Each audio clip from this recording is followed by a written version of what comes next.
شما سرایده با جنسی لطیف با فیروزه فیزوا بود و باید با نوار گرفتنی همون کلیپ همون سروده که شما در جویگی خونده سر و صداها خیلی هم زیاد شدن که شهباز با فیروزه در دیگر یعنی آنها رو دیگر نمودی تو دوست دارمش اداشن چی میگن؟ Отношения? На таджикском. Давай دیگر. Алхаджиси мудар کنه. و میگن که بعدی با نوار گرفتن کلیپاتون با فیروزه حفیظوا چون این سر و صداهایی بودن که گویا که شما رو با همراهی فیروزه دیگر رابطه ها با هم دیگر پیوست میکنند و شما چگونه این را شرح میدید؟ وای کسان شما اپا میدونم همچون مادر میدونم کسان برای که مکنسیده رفتیم دخترچهشون من یک سال دو سال فرقی درست این سال قطعی همچون مادر بگیم که همچون اپا بگیم انسانی هست که وقتی قطعید میشینی خیلی میکنی قطعی مرد هم صحبتی خیلی نیست که قطعی میشینی همچون یک زن همچون چی قطع رفت کنن شعری نر میگنش نه توی اپا فیروزا شعری نره چند سال باز اویلا داریم؟ ای سال 2012 هفتم سال تقریبا 7 سال میشود و در این 7 سال تا خودی حاضر شما نیست یگان ریپی که بغل ریپی مهاجران شما نام یگان دختران نگیره در آن ریپ آن ریپ با یگان دختر با یگان رقصه یا که با یگان نفری مخصوص داخل نداشته باشد یعنی من میخواستم بدونم که همسر شما رشد نمیکنه من راست که در اگر اهمیت داده باشین در یگان اینترویو اویلم معلومات نمیتونم اویلی سیمیم من خیلی زندگی میکنم در خونه او حیات شهباز شما اتاق کاری شان اومده نپایدان شانس ازش می‌رید. جنبه زندگی شما تنها از همین ریپسرایی به پیش می‌رود یا اینکه اصلا به روان صبح درآمد دیگر شان تا قدر پای. یعنی تمام زندگی شان تنها از حساب ریپ به پیش می‌رود گفتن می‌خواهیم. یک گپ پیدا پاکی مثلا میگم که تو کارت سیدکان دوست دار میشه مثلا کینای یوری بای کده اگر دیگه باشه نیازفری میکنه میگه که خداوند میگه من только یک та дар дод میگه Бог дал мне только одну дар я должен доказать ему что я чего-то стою مثال куто когда бегем میگه که رزق دهقان در نوک کلانده من در بیام کسی چیزی میگه من رزق نیافتم بردم بسیاری ریپسرایی میگویند که ریپ من دردی من از درونم دردم رو با طریق ریپم یا اینکه سراینده میگوید با طریق سرودم با مردم پیشکش میکنم همون دردی که شان رو مجبور کرد که شهباز رو انیترش مجبور کرد که شان شود من قبول که همش دروغ میگم ریپی روشن سراینده روشن همش دروغ میگم این درد اول دالشی уже бізнесе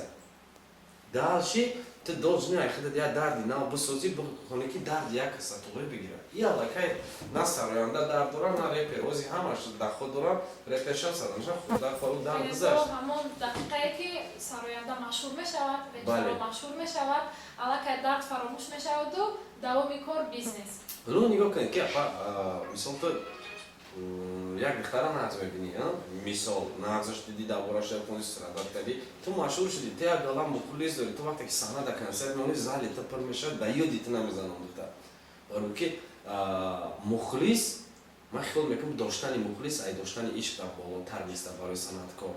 برای که تمامی بدن نبود مخلصه چند سال باز ریپ میسرایی؟ ای سالی چند بود 2008 یکمین مرتبه ثبت کردم. مقصد شما از ریپسرا شدن در چی بود؟ مقصد حساب بخیری. بخیری نسبت به کی؟ نسبت به همسیتون. که بخون در چون هم آنش تنش آنها رو تیپای را هم آنش نسبت میکنه این آب بیسکن میانشونش میدونم. ما نمیتونیم میشه نمیخوندم. بابا را خوندم. یعنی همین رشک و حسد بخیری ریپ رو شان رو تا همین درجه بالا برداشت. عشق نسبت، کمبغلی، نداشتن پول، زندگی دشوار اینها یگان در سبب نشد فقط این رشک و حسد. چه سبب نشد؟ سبب بود حالت یکی مثال راستی خیلی بیو بین گپمون یک چند پرده بیرون یک پرده شد بیرون مثال حالت بود که درباره دیگه دخترک میخوندی در کانال اینستاگرام میزدیش مثال نامی قطعی رو میشناختن مثال حالت میشت که اصلا دلی یک اصلا نقض ببینی چه بگم او просто قطعی تو گپ میزنه او حالی نگفته من ترا نقض ببینم او одновременно قطعی که دیگر هم گپ میزنه تو میدونی نکته در بیوت سمیک پیدی دختره بیای تو قای خودت کنی روزی دختره مثال دختر میشتاشون چند گالاکسی 7 مونده بود اون پرسان گالاکسی 7 درکش میکنه تو چی؟ یک گل конечно он мега гил духтара хирсан метане ки дани маме хафа наша паш нокунад ту да я букет гил бутана iPhone X кадмуша мегири албатта букети гила пахто дурмег не ака шабос ҳар кас ҳар хел ха дурмег ха пашавна не лагишта малума ки ту iPhone X фурсат букет гил мехари бо сул мемуна хайр мумкино ҳар кас ҳар хел раст мегӯ тоқа шумо дига хебде чанд вақт овоза буд ки ҳамсояҳо ба модарешон дар бораашон ҳар хел гапҳо гуфтану шон умуман ба таври қасам хӯрду аз реп баромад яъне дигар аз репсароӣ даст кашид ва чӣ водор кард ки шон баргардад мухлис нек дай моман қасам набуд дай моман буд ки ман реп рафтам як мухлис соат яги шабам ба хоната мемад соат 3 саҳар мемад дабу вақт мемада ки хеле бихом хай бад бо бобайт дада каси дигар хуш буд дар ин кор агда проблемаш тег буд дига репҳоишон ҳамаашон асидки дид ҳастанд ба ҳамон дараҷаи репо месарояд ки мегӯяд ки ҳамон историяе ки дар бораи ишқи модари абдуллову ҳамон историяи дигароҳое ки шумо месарояд гӯё ки историяи худи шумо бошад яъне ки гӯё ки ҳамин историяро худи шумо гузаронда бошед не ака иҷа халқ хеле мегӯяд ки ман шахсан ҳамон эҳсосот ама ҳойлам кама эҳсосот надорам аз куҷо меёбед ҳамин эҳсосотро одамизота фикраша хонда наметавонад ки дар сари одам фикре мемонӣ ки аммо одам ҳамон фикра кунад мисол ҳозир ман дар омади гап ман қади шумо мисол шарк мекунам ёки баҳс мекунем ман фикри шумо нахонда метавонам охирон фикртонам хоб шумо розӣ мешед мисол шумо ҳозир як чиз фикр кунед ягон чиз фикр кунед любой чиз баъд дилтон бигзаронед ё ки ман ҳозир то сера ҳисоб мекунам ман то сера ҳисоб мекунам як чӣ мегӯм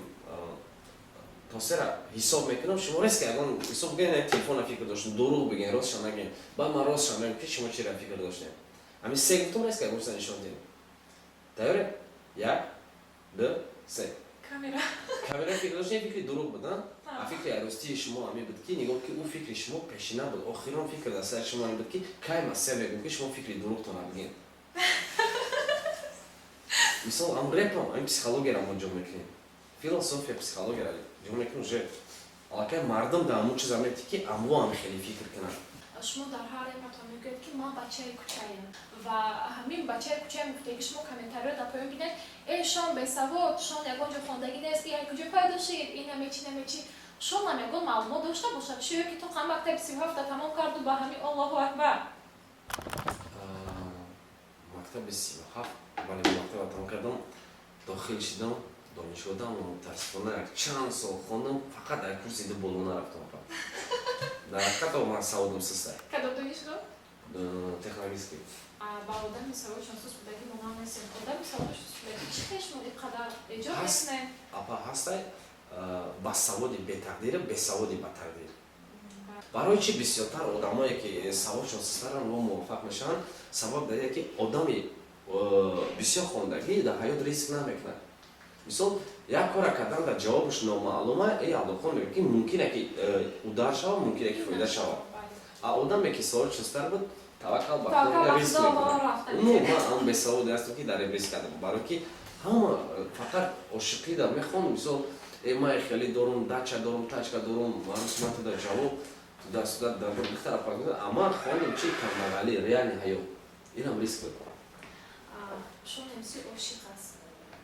ошиқ буд ошиқ буд намешавад одамизод ки дар дилаш ягон ишқ набошад